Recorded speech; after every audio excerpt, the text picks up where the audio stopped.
Kick off home opener, do you feel like this is going to give you a good idea of what Toronto Blue Jays fans are all about? Well, if I don't have that now, after the last 6 months, then I'm never going to get it. So I think what I'm going to see tonight is kind of what's been told to me, that these are, this is a small group of, a subset of fans that are extremely intelligent, extremely smart, very passionate, very invested in the Blue Jays, but also have a much deeper understanding than the average fan.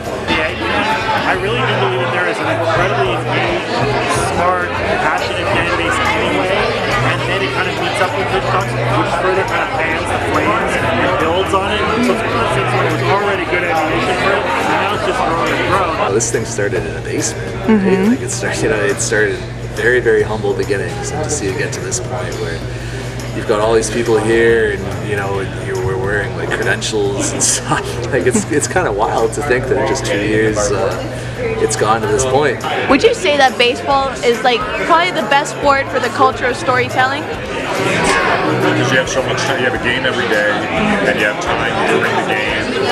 Absolutely. I think baseball has a ton of stories, whether you're a broadcaster or a manager or a player or an executive or whatever you are. There's a never-ending supply of stories. Baseball as a sport is really just the way it's set up. It's all about storytelling. The pace of the game allows for you to think about things in a way that the fast pace of basketball and hockey doesn't necessarily allow, and that you really can have all these different camps, right? You have the stats-based camp, you have the old school camp, you have the middle ground camp, and everyone has their own passions and their own reasons for loving the game.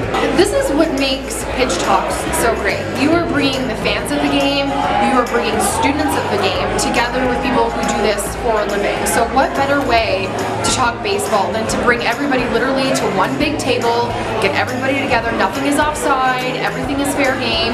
People get to ask the questions that they want to ask, and they get to ask them to people who really can give them an intellectual, a fun, and a well thought out answer. Like, it's a win-win for everybody. My favorite part is understanding that we have such an impact on people, and we can never take ourselves too seriously, and we just want to be able to be the conduit of baseball to the fan, and we can tell them things that they would never have access to because we have access to the players every day. Yep. And just remember that it's not about us, it's about the game, and we take the game to the fans, and I think that's the real joy that I get out of it, that I can tell them something that they wouldn't have had any ability of knowing about a particular player or a particular team.